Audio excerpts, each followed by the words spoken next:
Hello, everybody. I'm Dr. Jun. I'm Dr. Isabel. We are Isamizu founders, and we like to invite so many people to expand awareness towards the well-being. So we like to have every single episode have an incredible guest. So today, Dr. Christian Beyer, who's expert on Psycho Neuro Odontology. So please welcome Dr. Beyer. Thank you. Welcome. Thank you. Thank you. Yeah, it's Psycho Neuro Odontology. Yes. So I'm first. Thank you. Thank you to you to invite me and to give me the opportunity to share part of this amazing, beloved PNO, as I called it, my beloved Psycho Neuro Odontology. Thank you very much. And please don't forget I'm French, so it may be a little bit difficult for me to speak in English, and so I hope I won't offend anyone with a wrong word or a wrong way to express my thoughts. So I'm a real dentist. I worked for 12 years in my personal clinic, and then from the year 2000, I've been looking for the content of the Psycho Neuro Odontology. It's a great philosophy for me, more than a tool for practice or a tool for better heal. It's a philosophy. It's a way of living. And from now 21 years, I've been studying and listening to the PNO. It's a fact that I've changed my way of life from A to Z. So I want to say that at the beginning, PNO was called Decodification Dental. Decodification Dental was the name of what I was doing in 2001 until 2015.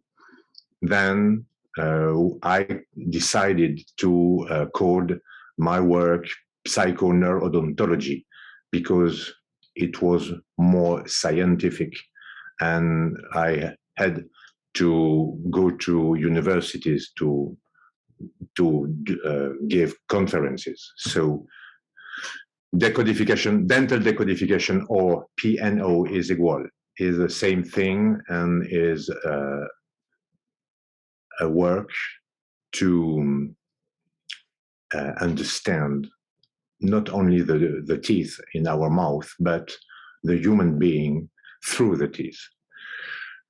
The PNO permits me, when I'm looking on a dental radiography, not looking at the teeth at the material level, but looking at the teeth, I can go inside of the part more subtle of the human, which is his psyche, his spirit, his mind, and his inconscient.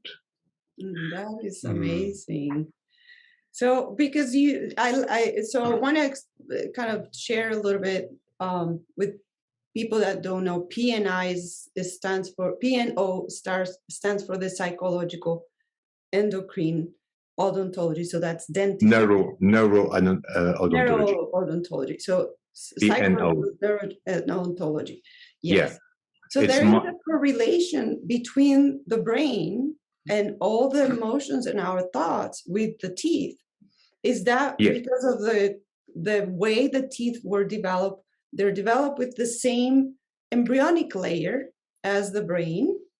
Yeah. And they're crystals. So the crystals have a little more electromagnetic communication or electromagnetic field Is that how you started to get the connection with the PNO? And what can you analyze with PNO?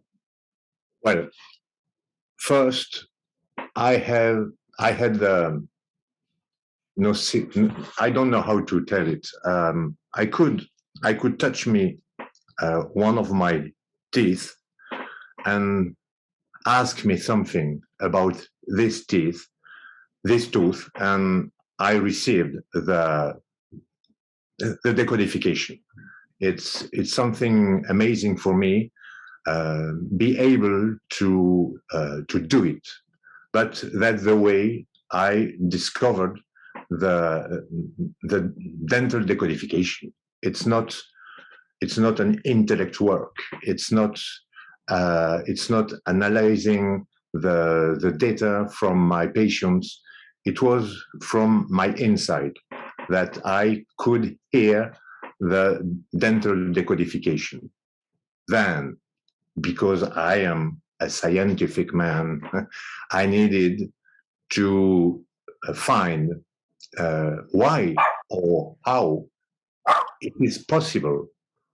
How is it possible that our teeth can show me emotions, repressed emotions, part of my inconscient I can't reach with my own conscience.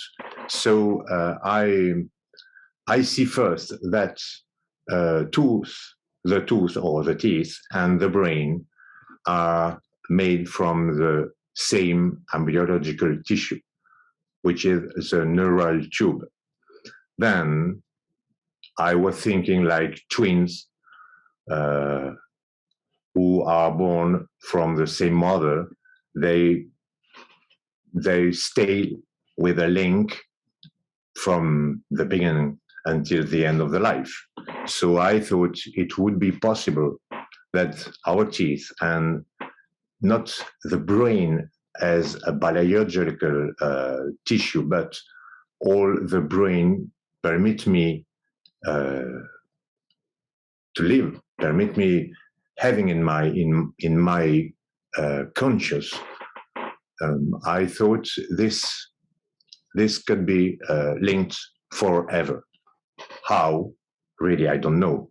But of course, the hypothesis of the magnetic or electromagnetic field is the more simple to accept that it's possible.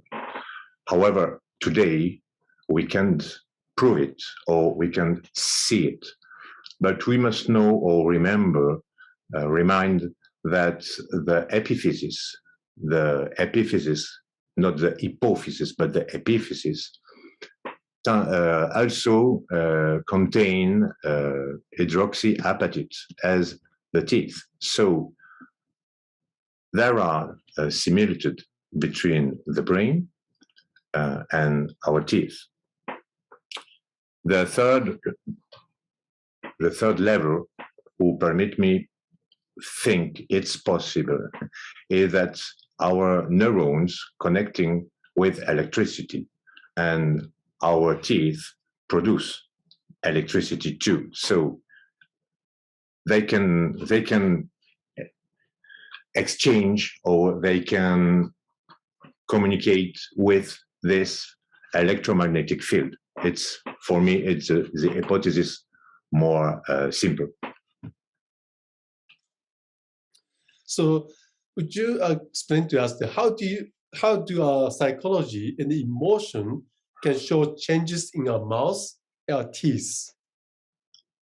Well, first, I had to accept that a cavity in one of my teeth is not the consequence of what I'm eating or a bad hygiene, but from something else. So that was my first difficulty. Accept that as a dentist, if I have a cavity in one of my teeth, it's because I have something in pain or in malfunction in other part of my structure. When I studied the cavities, and we can have more than 200 cavities in our 32 teeth. So I saw that each cavity in each part of one tooth has his own decodification. And the most amazing for me was to discover that the same decodification is available for all the humanity.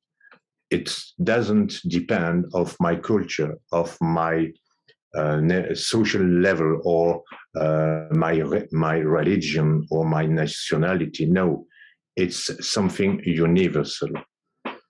So if one cavity has as a source a repressed emotion, and then pain in my psychology level, I understand that if I change my emotion or my understanding about something of my life, I can permit my tooth change his activity.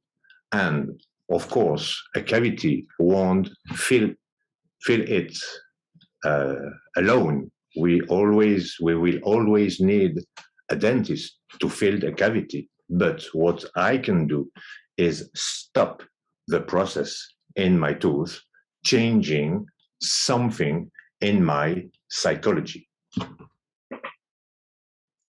That is amazing. It's so basically our teeth have secrets, and if we listen to those messages, and they have messages, so if we listen to those messages, we can start not only transforming our life, but our oral health.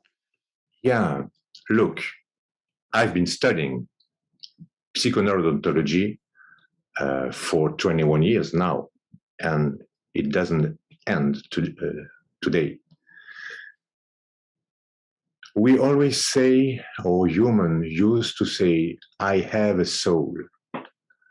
And PNO told me, no, that's not the right way to talk.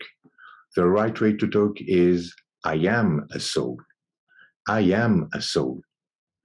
And as a soul who need to experience of the life and earth, this soul has a body. Between my body and my spirit, which is all other part of the soul, we have the mind. In France, we call it mental. I know mental is a bad word, or that's what I hear.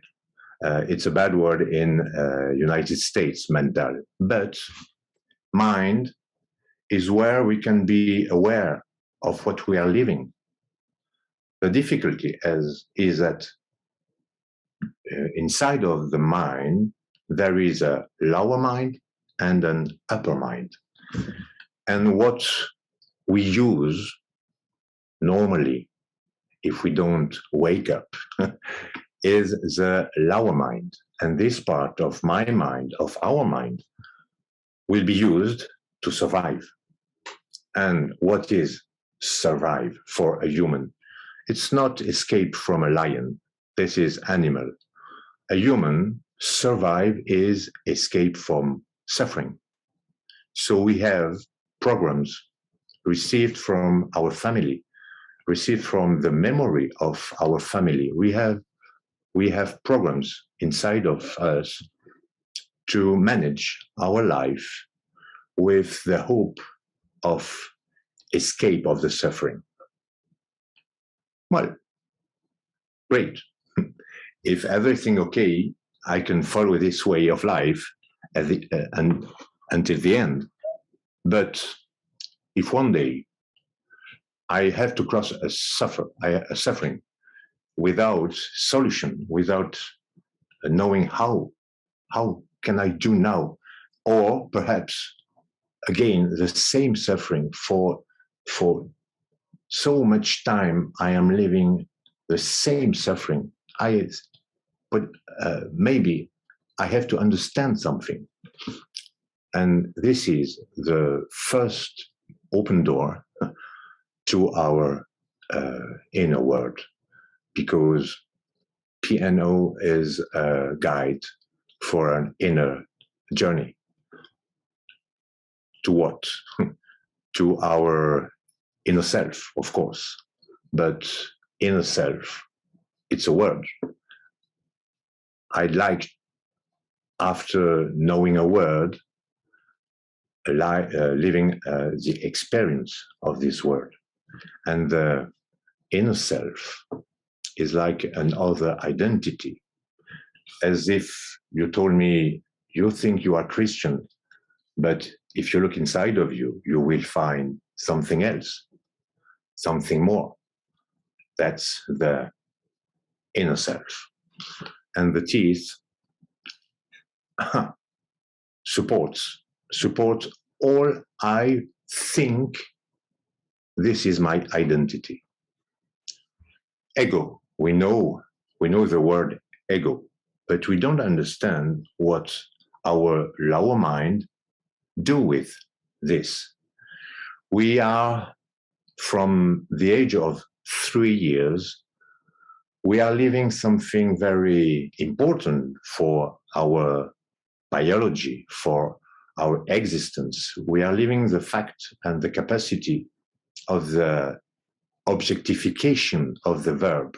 Objectification of the verb is something very important to understand.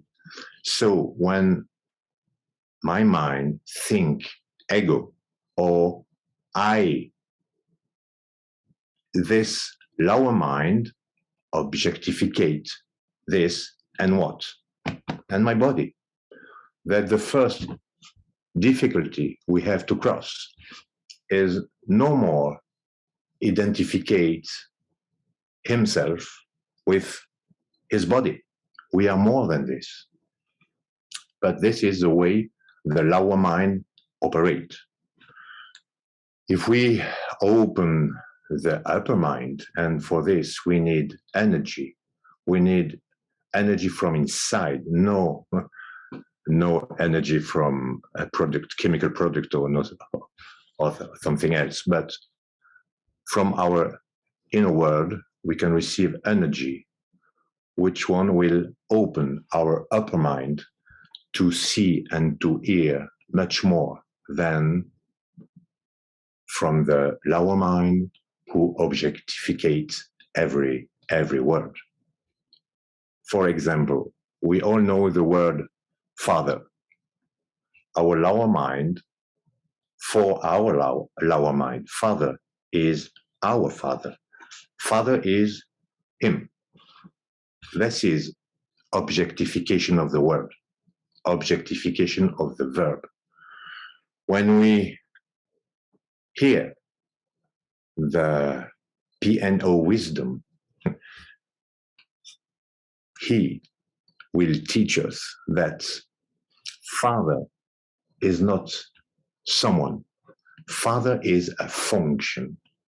And as a function, what I have to recognize is that all my life I crossed with thousands of function father. A teacher is a function father. My father is my first function father in my life. His father is a function father for me too. If you are a wife, your husband will be taken as a function father in your life. This is wow.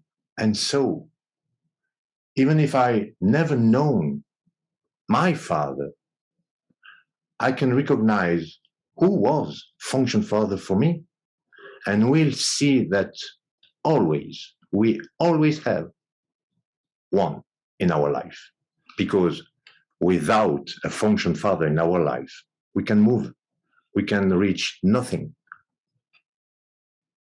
Okay? Yes, that's beautiful. Right.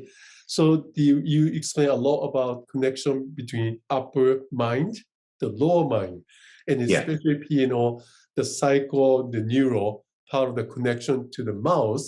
But also I heard that coming from traditional Chinese medicine background, there's a relationship between the mouth, the lower mind or the lower body, which is the organs. Could you explain to listeners, people who watch, some of the relationship between this mouth, the teeth, and the meridians in the organ system? Yeah, that was my very first studies when I was still studying in the university about odontology. Every week, I were listening to medicine, to Chinese medicine, to acupuncture, and then homeopathy, and so on. But what I discovered is that we have meridians in our skin, the most common sense of the acupuncture is the skin.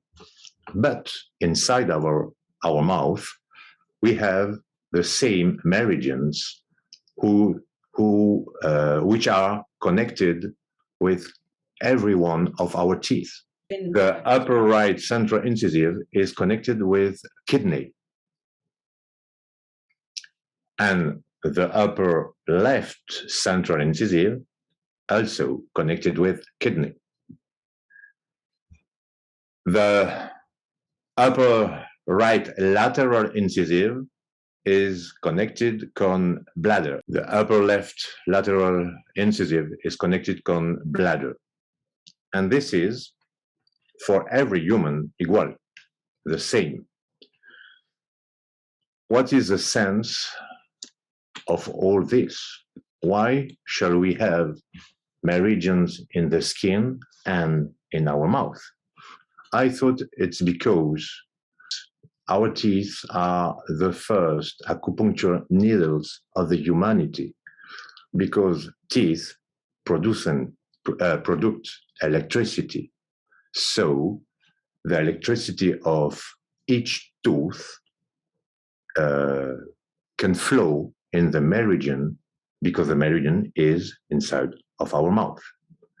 I understood the conflict or the problem from amalgam. You know, when you put metal in your mouth, the first problem you will have is change the quality and the quantity of electricity inside of your mouth because of galvanism. We know it. So it's very interesting for me look inside of the mouth and do put a look upon the electrical life of the mouth.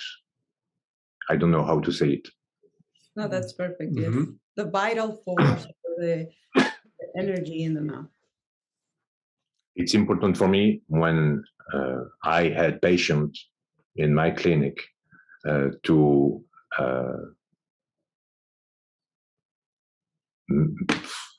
how you say it? What? Mesurer, to measure. Yeah, it was important for me to measure the electricity in the mouth, because I knew this can affect all the system of acupuncture. Well, that's great. Do you have like a specific case, something, a patient or a case that is like a really incredible experience that they had? I worked with doctors who practice Chinese medicine, and when they couldn't reach the equilibrium of one patient, they sent me this patient, and telling me, Chris, look, we have a conflict with the kidney meridian, or with the lung meridian, or with the stomach meridian. And so knowing what is the tooth connected with this meridian, I was looking if he had too much electricity. A natural tooth produces 220 millivolts.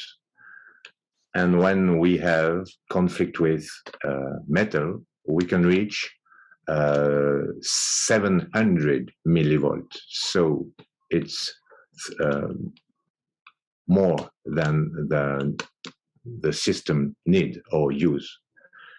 Then if I took away the metal and send back my patient to his doctor, the doctor was telling me, thank you, now it's perfect. I can have a patient in equilibrium. So I think you mentioned a little before, previously, there's a mitochondria DNA in the cell. So there's some relationship between the mitochondria DNA with a human disease and the mouse. Can you explain a little about, if you can, give an example, how they are going to connect between the, human disease and mouse through the mitochondrial strands? Yeah. So once again, we must remind that if I have a tooth disease or mouth disease, it's not because of a material problem. It's not because of ADN, but because of the sense of the mitochondrial ADN, and the sense in the inconscient of the psyche is that ADN, mitochondrial ADN, is ADN. DNA, sorry. The mitochondrial DNA is my passport, who told me which is my family. And my family is the first group I need to survive, because as a human being, I have this conflict, is this gregary conflict. I need a group to survive. So mitochondrial DNA told me which is my family.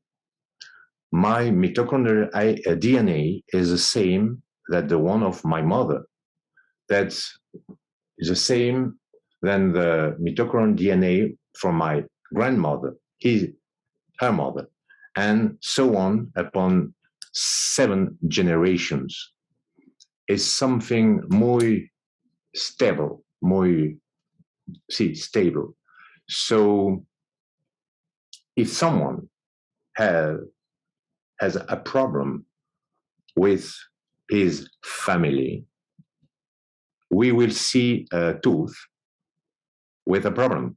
And this tooth is the tooth number 14, because I know in United States, the teeth have different number than in Europe. So it's the tooth 13 who will have a problem in the mouth because of an inconscient suffering with my family.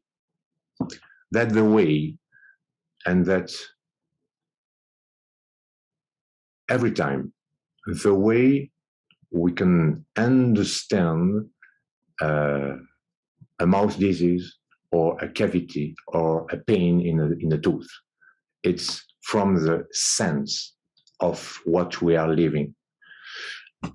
PNO teach me that after the age of 12 years, we aren't in relation, we are no more in relation with the real world, with the material world, with the real world. We are in relation with the interpretation we have of this world. So I can have my family. I can know the name of each member of my family, but this is not the security to be integrated in this family. This is emotional. We all have emotions who will tell to the cells if we are linked with our family or not. You understand? I can have the mitochondrial DNA from my mother, but if I have a suffering from my existence with my mother, I cut my relation with my mother, and doing this, I will cut my relation with my family and put my animal in a gregarious conflict. There is so much to learn with this. And I know you've been studying for 21 years and keep studying and learning from all these messages that the teeth and the ancestors. I'm studying like 6 or 7 hours a day from 21 years. Even at the beginning of this journey with the PNO, I was working during the night. I was dreaming about PNO. I was so patient. It's a passion for me. It's my life. It's my dharma. I don't know if you understand this word, dharma. Yes. So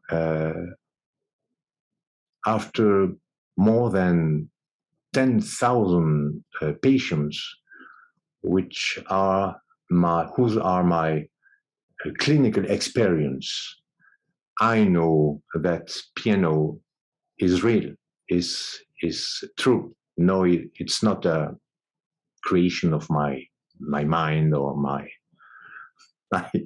let's say my dream. It's something very important for the humanity to change his image of himself and the way we are living the world, understanding that we can live in the world from our imaginal is the power of our mind to see something that doesn't exist, giving to our body the signal of the emotion of this image. And our body will contest to this imaginal as if it was real. That's our power. We can create words. And then we know that you have multiple books already out, a lot of amazing information. Hopefully soon we're going to have them in English. I hope so. Yeah, I am in contact with people who will translate my French book in English. So I hope in 1 or 2 years we will have the great chance to have one book in English. Amazing. Yes. That's amazing. So what would you recommend to our listeners for them to improve their health and well-being? Do you have any kind of 3 important things that you need to work on those 3 things? Simple suggestions. Knowing that our biology reacts with programs to every one of my emotion, there is no pardon. We can't have an emotion without a biological program associated. So what can we change? Our biology? No, biology can be changed. What we can change is the emotion we are living, but How can we do it? Repressing an emotion? No. The emotion we are feeling inside of us is the consequence of a perception of the world. We have a perception of our world. Okay, what can I change? The world? No, because the perception of this world upon you is your interpretation of this world. So, what can I change? The interpretation of this world is what I can change. If I change the way I look at the world, the way I look, for example, at my father, at my mother, at my neighbor, at my wife, at anyone you want, if I change the way I look at this human, I will change the perception I have, I will change the emotion from this perception, and I will change the reaction of my biology because I've changed my emotion. That's the first work. It's a work we have to do. It's a The daily second one. work. Yes. Yeah, Repetition. Yeah. a Continue. great deal. The new great deal. It is. Second, of course, I have to change the image I have from myself. And that's the third great deal. Why? Because the image I have from myself is an image done from the other.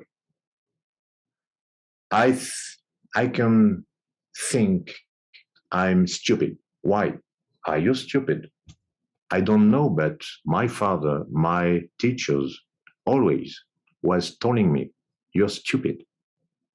And we don't measure the importance of this because when I'm a child, who knows the truth? I know the truth? No, I don't know the truth. My father knows the truth. My father is a God. And then my teacher knew the truth. So if they said, I'm stupid, it's because I'm stupid. Then we repressed, we forget because it's easier forget the past. And we try to live something and we can't reach our objective. Why? Because the one who tried to live this is a stupid. So I have to change all of this first. Doing a movement which permits me look at me and no more use the eyes of the other as a mirror to see me. We can turn our vision inside of us and look inside of us. We can feel we are so more than all they told me about me. We are so more than all we think we can be. That the inner self, the divine self, but between my thought of myself and the contact with this divine self or inner self, we have obstacles, we have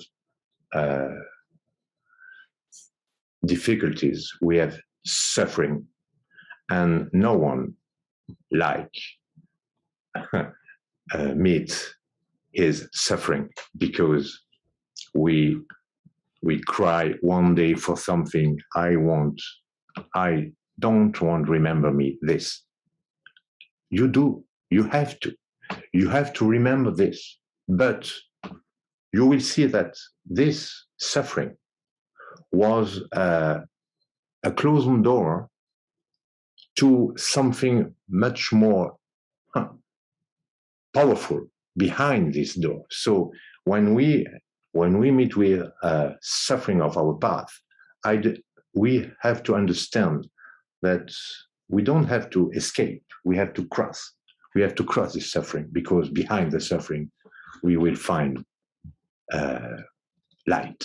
We will find something more powerful. We will find who we are. My master tell that every human in the uterus of his mother can hear a mantra, and it's the mantra Soham, Soham. I am, I am. And when we get out of the uterus, this birthday, change the mantra, and we awake with the new mantra who tell Koham, Koham, and Koham is who am I? Who am I? So it's obvious. Our identity is memory. And when we come to the world, we forget. We must understand that every time we are trying to do something to prove who I am. It's a mistake. All we have to do is remember, remember, remember, remember. Because if we are all sons of the same source, and we are awake in the earth, we shall understand that the source is in my past and now in my future. So no more try to be more, doing more, but be more. Remember who I am, who you are. Identity is memory, and memory is the body of what I call the mental body. Mental body is a second body we have, or we have a second body. We have the biological body, and inside of this biological body, we have a mental body. And this mental body should connect with the source we have inside of us. When we finally will connect our mental body with this inner divine self, all will change. That's the second, my second proposition for the humanity. And you understand now why it's a third big deal. Then, if I need to find a third,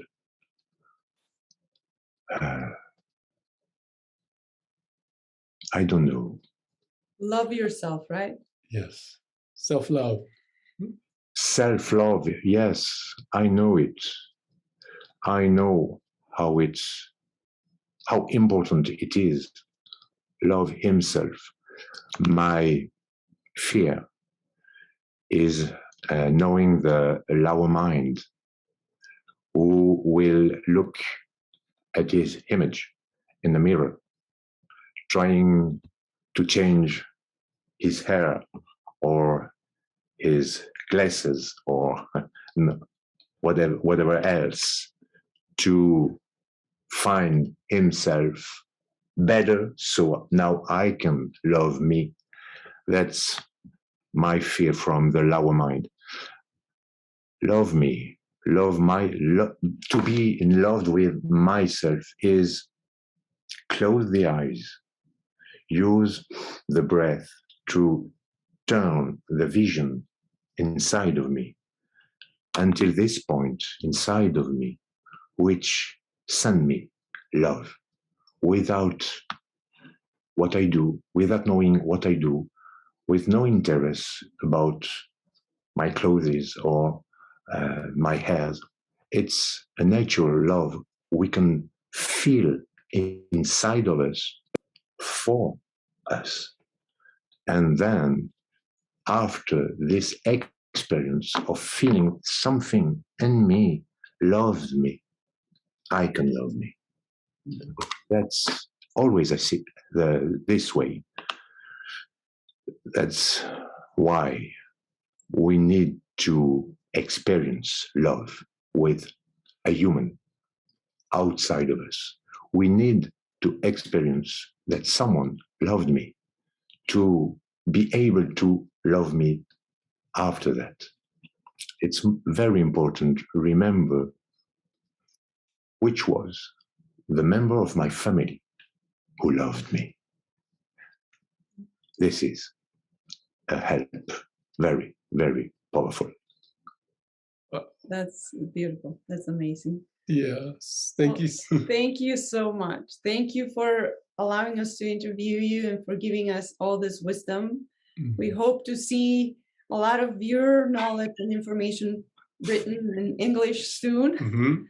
Yeah, I hope so. I promise I will do it because it was one of my dreams to share Psycho Neuro Odontology in English. And now, today, is a dream come true. So it's not the end, it's the beginning. I am full of gratitude for both of you to give me this opportunity to cross the path, to cross the way. See, thank you. And then you can start teaching in English because you're doing amazing. Thank you. I don't think so, but I will work more and more with my master. Thank you so much.